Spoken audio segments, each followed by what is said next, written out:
Assalamualaikum warahmatullahi wabarakatuh. Saya Andi Kurniawan dari Prodi PPKN dengan NIM 0578254437. Di sini saya akan membuat tugas video mempraktikkan micro teaching pembelajaran PKN dalam mata kuliah strategi pembelajaran PPKN. Selamat pagi anak-anak sekalian. Bagaimana kabar kalian? Alhamdulillah semuanya sehat ya. Senang sekali rasanya Bapak kembali membersamai kalian dalam mata pelajaran Pendidikan Pancasila dan Kewarganegaraan.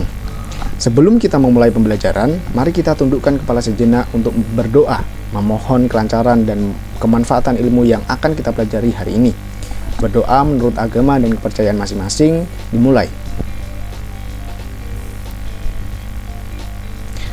Selesai. Berdoa dapat diakhiri. Baik anak-anak, silahkan perhatikan dua buah gambar yang sudah Bapak tampilkan dalam layar monitor kelas kita. Di sebelah kanan, kalian bisa melihat dokumentasi warga desa yang sedang bergotong royong membersihkan saluran irigasi secara sukarela. Sementara di sebelah kiri terdapat foto seseorang yang sedang sengaja membuang limbah domestik berplastik langsung ke aliran sungai. Secara nurani dan nalar kritis kalian, mana dari kedua tindakan ini yang mencerminkan jati diri dan karakter otentik bangsa Indonesia? Ya, silahkan Andi. Saya Pak izin menjawab. Menurut saya, tindakan pada gambar sebelah kanan yang menunjukkan warga sedang bergotong royong membersihkan irigasi Pak. Karena gotong royong itu adalah ciri khas bangsa Indonesia yang sesuai dengan nilai Pancasila. Kalau gambar yang kiri, yang membuang limbah plastik ke sungai, itu jelas merusak lingkungan dan tidak mencerminkan karakter bangsa kita karena egois dan merugikan orang banyak. Tepat sekali. Terima kasih Andi atas analisisnya. Gambar kanan menunjukkan adanya tanggung jawab moral kewarganegaraan.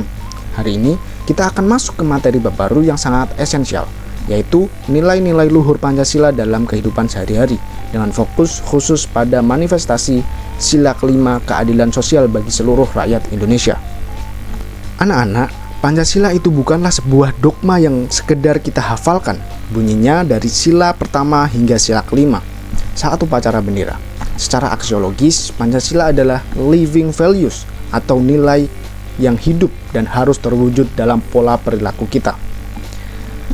Sekarang, Bapak akan membagikan sebuah lembar studi kasus kontekstual yang sering terjadi di lingkungan sekolah.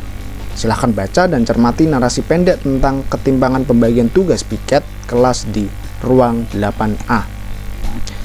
Dalam kasus tersebut, digambarkan bahwa ketua kelas selalu memberikan beban kerja membersihkan ruangan yang lebih berat kepada kelompok siswa yang cenderung pendiam. Sementara, kelompok siswa yang populer selalu diberikan dispensasi atau tugas yang sangat ringan. Sekarang, Bapak ingin mengklarifikasi posisi nilai kalian menggunakan teknik klarifikasi nilai. Silahkan refleksikan pertanyaan ini. Bagaimana perasaan psikologis kalian jika berada di posisi siswa yang diperlakukan tidak setara tersebut? Dan nilai Pancasila apa yang telah tercederai dalam ekosistem kelas itu? Silahkan kelompok 3 bisa memberikan argumentasinya. Terima kasih atas kesempatannya Pak. Izin menanggapi dan menyampaikan hasil diskusi kelompok kami. Jika kami berada di posisi siswa yang pendiam dan terus-menerus diberi tugas piket yang berat, tentu kami akan merasa kecewa, sedih, dan merasa diperlakukan tidak adil. Kami juga pasti merasa hak kami sebagai sesama warga kelas diabaikan.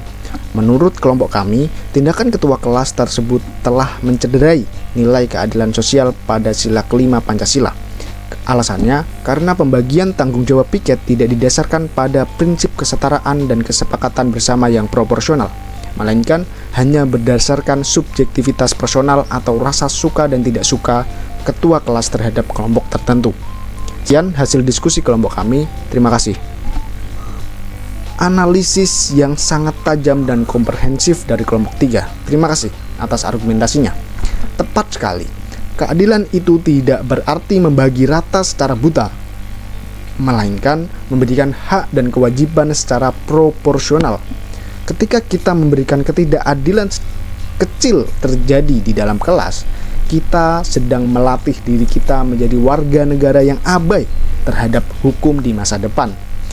Oleh karena itu, Komitmen penegakan etika moral harus kita mulai dari lingkungan terdekat kita sendiri.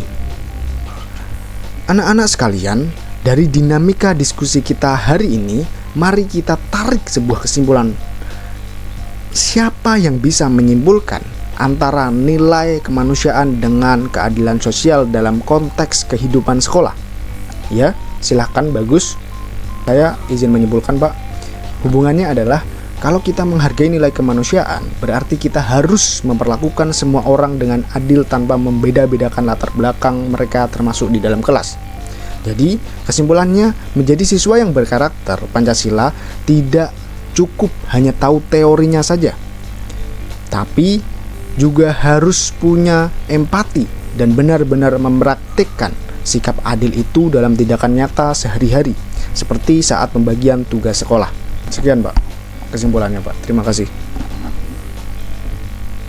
Luar biasa, kesimpulan yang sangat bagus dari Bagus, bahwa menjadi manusia Pancasila yang berkarakter baik berarti memiliki keselarasan antara pemahaman pengetahuan moral, kepekaan nurani, dan tindakan nyata di lapangan.